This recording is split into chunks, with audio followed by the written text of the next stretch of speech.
بسم اللہ الرحمن الرحیم۔ سیرت النبی صلی اللہ علیہ وسلم کا سبق نمبر 12 ہے۔ اس سبق نمبر 12 میں سرکار دو جہاں رحمت للعالمین صلی اللہ علیہ وسلم کی زندگی میں سے نبوت کے ابتدائی دور کے متعلق، اور چونکہ نبوت وحی کے ذریعہ دی گئی تھی، اس لیے اس سبق نمبر 12 میں نبوت کے آغاز سے متعلق اور وحی سے متعلق بہت ضروری اور اہم معلومات آپ سب کے سامنے آئیں گی۔ یہ کوئی قصہ، واقعہ، کہانی نہیں، بلکہ یہ معلومات والی باتیں ہیں۔ اسے ذرا توجہ کے ساتھ سننا ہوگا۔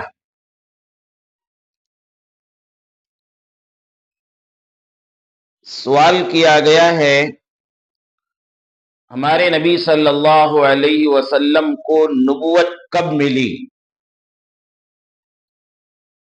جواباً عرض ہے، جب آپ صلی اللہ علیہ وسلم کی عمر مبارک 40 برس کی ہوئی تو اللہ رب العالمین نے ہمارے نبی کو نبوت کی ذمہ داری سے سرفراز فرمایا۔ چونکہ نبوت وحی کے ذریعہ دی گئی تھی، اس لیے سوال ہے، وحی کی ابتدا کیسے ہوئی؟ جواباً عرض ہے، وحی کی ابتدا شروع میں رؤیا صادقہ یعنی سچے خواب کے ذریعہ ہوئی تھی۔ آپ صلی اللہ علیہ وسلم جب بھی کوئی خواب دیکھتے تو صبح صادق کو وہ خواب سچا نکلتا تھا، اور یہ خوابوں کا سلسلہ تقریباً 6 مہینے تک چلتا رہا کہ آپ خواب دیکھتے اور خواب دوسرے دن صبح میں بالکل وہی بات پیش آ جاتی جو آپ نے خواب میں دیکھا۔ اسی وجہ سے سچے خوابوں کو نبوت کا 40واں حصہ بھی کہا جاتا ہے۔ اور جب وحی کی بات آ گئی تو ذرا وحی کسے کہتے ہیں، وحی کی کتنے قسمیں ہیں، وحی جب نازل ہوا کرتی تھی محمد رسول اللہ صلی اللہ علیہ وسلم پر، وہ کیسے طریقے سے نازل ہوتی تھی، وحی کی کیا ضرورت پیش آ گئی، یہ سب باتیں میں آپ کے سامنے ترتیباً بیان کروں گا، سنیں۔ وحی کے لغوی معنی، یعنی آپ وحی کسے کہتے ہیں، اگر آپ اسے لغت میں دیکھیں گے تو آپ کو ملے گا اعلام فی خفائن، یعنی پوشیدہ بات کی خبر دینا۔ پوشیدہ بات کی خبر دینا، اس کو وحی کہا جاتا ہے۔ یہ لغت میں۔ اصطلاح شرع میں وحی کسے کہتے ہیں؟ ہوا کلام اللہ المنزل علی نبی من انبیائہ ورسولہ،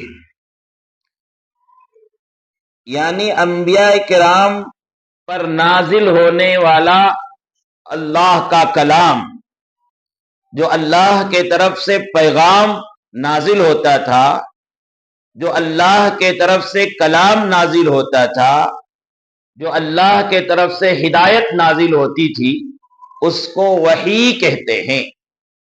ہم نے بہت مرتبہ سنا ہمارے نبی پر وحی نازل ہوئی، قرآن شریف میں ایسی وحی نازل ہوئی، تو وحی کسے کہتے ہیں؟ تو فرمایا اللہ کا کلام یا اللہ کی طرف سے ہدایت اور اللہ کے طرف سے کوئی بات، کوئی کلام، کوئی پیغام محمد الرسول اللہ صلی اللہ علیہ وسلم پر یا کسی بھی پیغمبر پر نازل ہوا تو اس کو وحی کہتے ہیں۔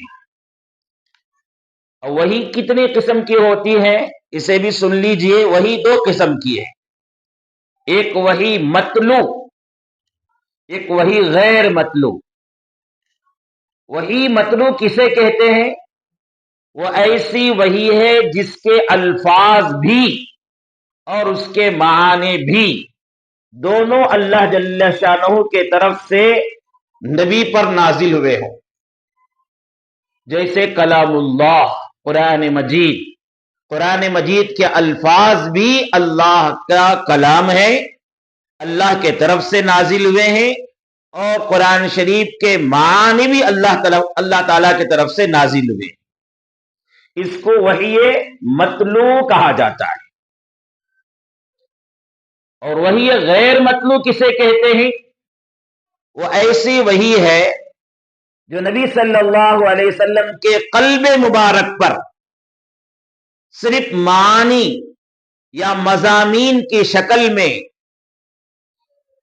ڈال دیا جاتا تھا، ان معانی کو، ان مضامین کو رسول اللہ صلی اللہ علیہ وسلم صحابہ کرام کے سامنے اپنے الفاظ میں بیان کرتے تھے۔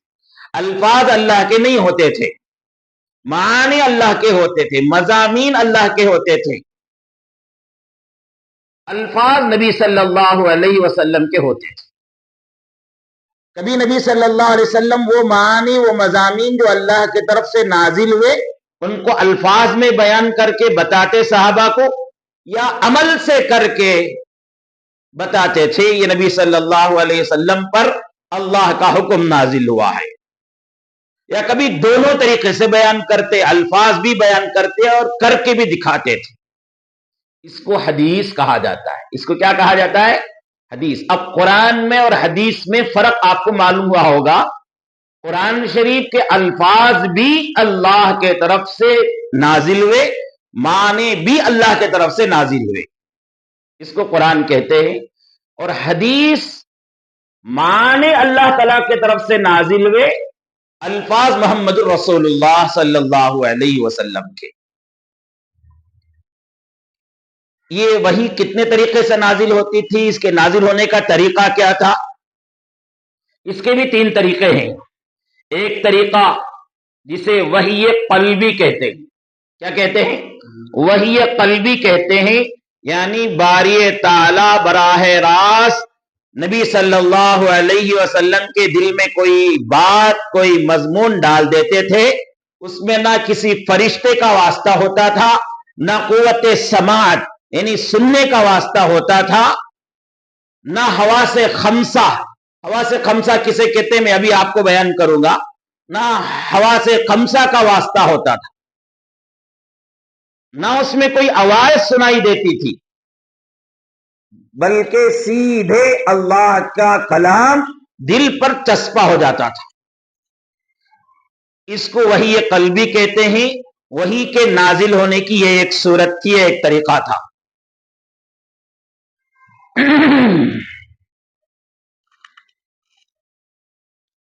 دوسرا وحی ملکی کہتے ہیں،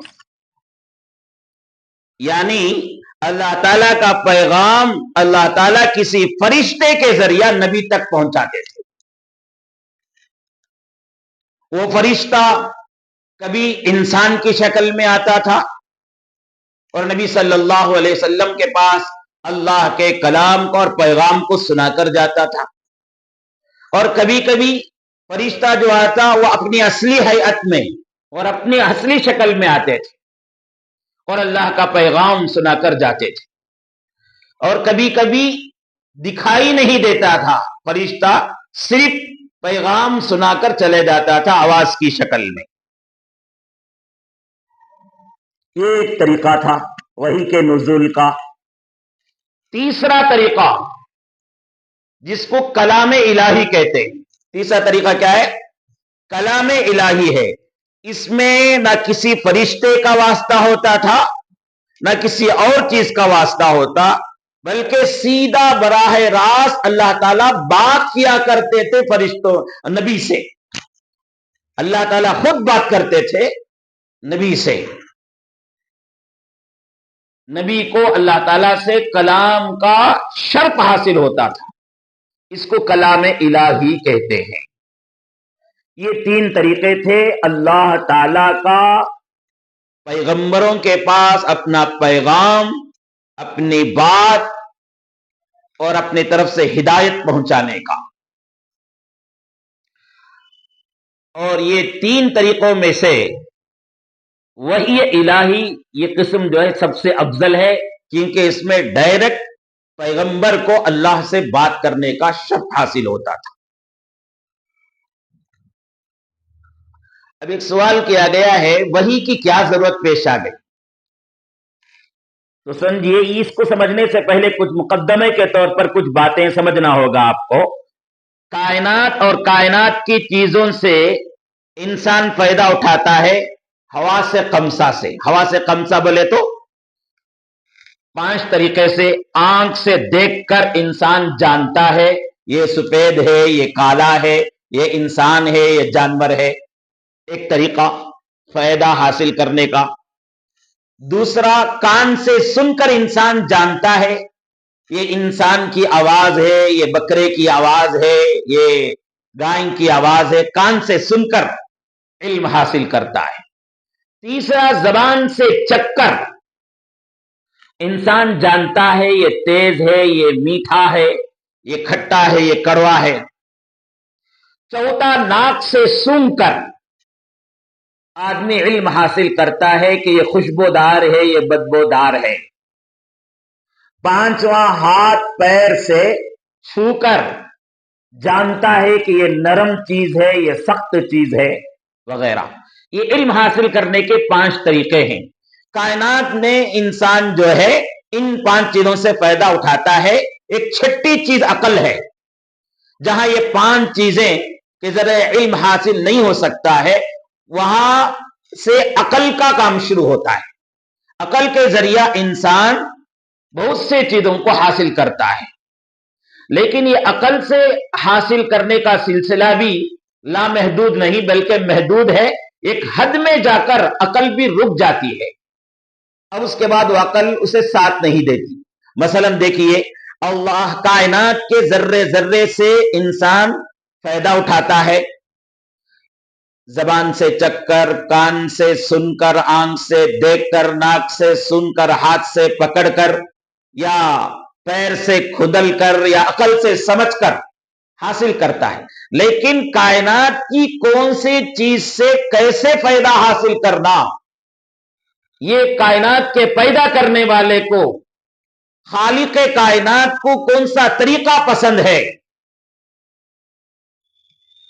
خدا کے پسند ناپسند کو معلوم کرنے کے لیے نہ زبان سے، نہ آنکھ سے، نہ کان سے، نہ ناک سے، نہ ہاتھ سے، نہ پیر سے، نہ عقل سے آدمی معلوم نہیں کر سکتا اللہ کی پسند کیا ہے، اللہ کی ناپسند کیا ہے. یہاں عقل اس کی رہنمائی نہیں کرتی.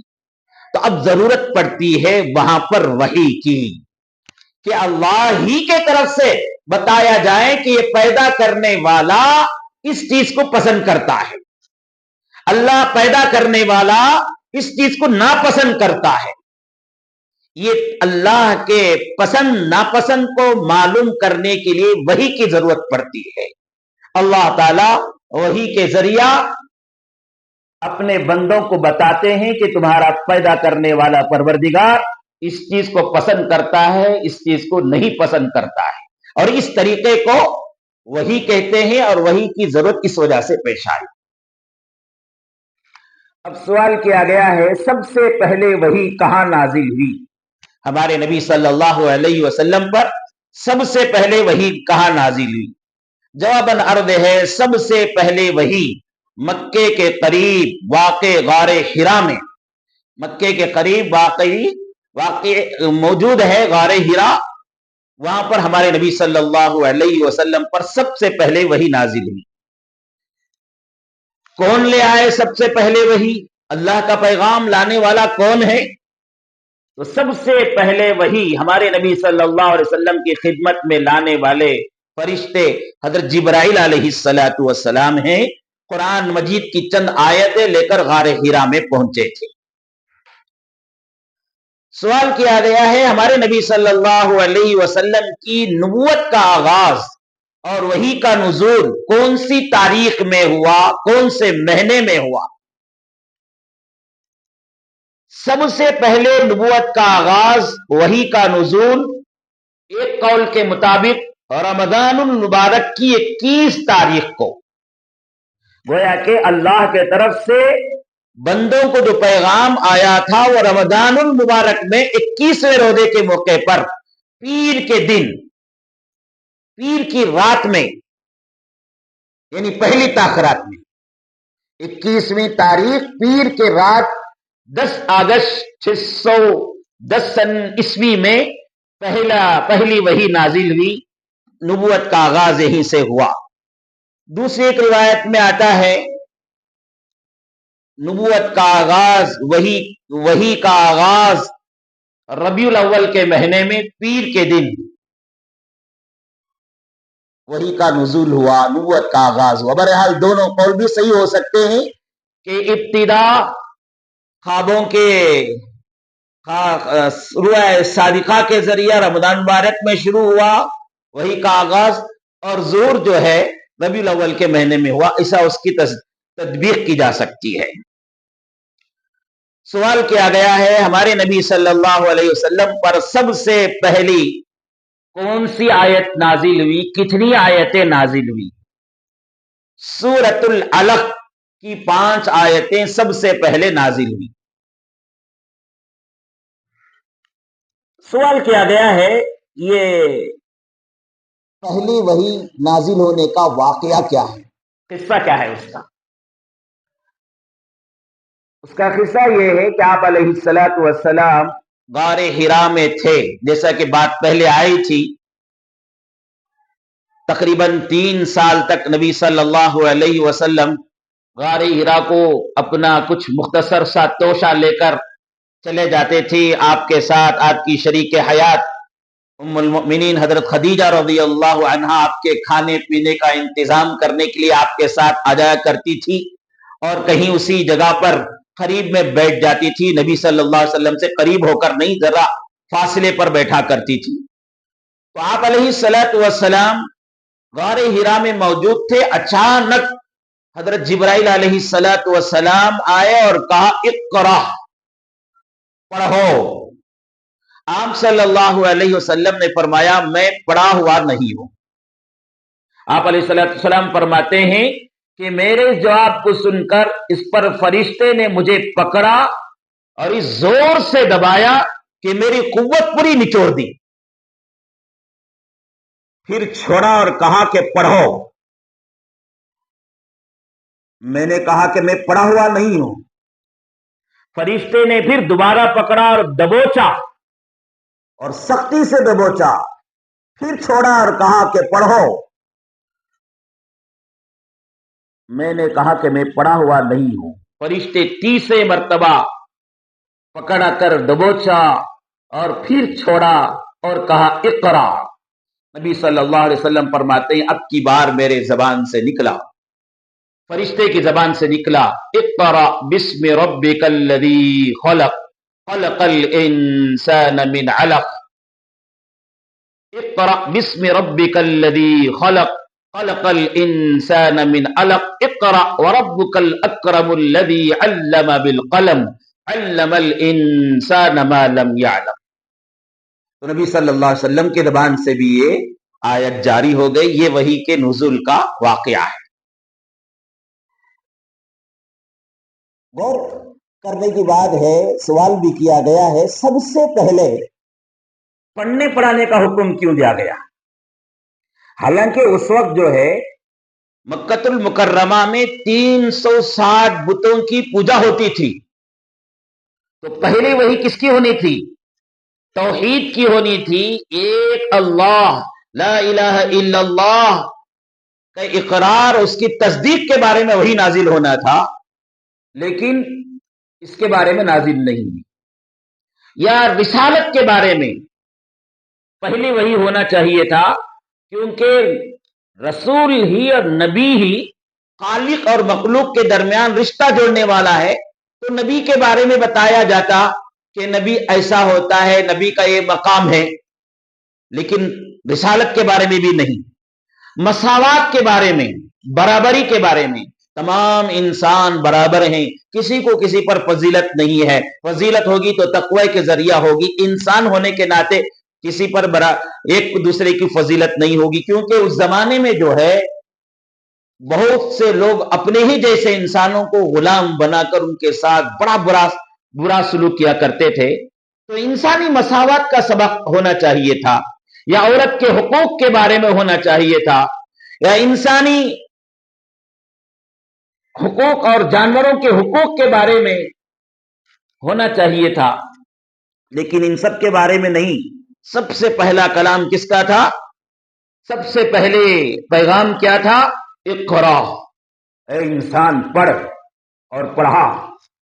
اس کی وجہ یہ لکھتے ہیں، اس کی حکمت یہ لکھتے ہیں کہ توحید کو سمجھنے کے لیے علم کی ضرورت، رسالت کو سمجھنے کے لیے علم کی ضرورت، مساوات کو سمجھنے کے لیے علم کی ضرورت، انسانی حقوق اور جانوروں کے حقوق کو سمجھنے کے لیے علم کی ضرورت، دنیا اور آخرت کے امور کو سمجھنے کے لیے علم کی ضرورت تھی، اور علم بغیر پڑھے اور پڑھائے کے نہیں آتا ہے۔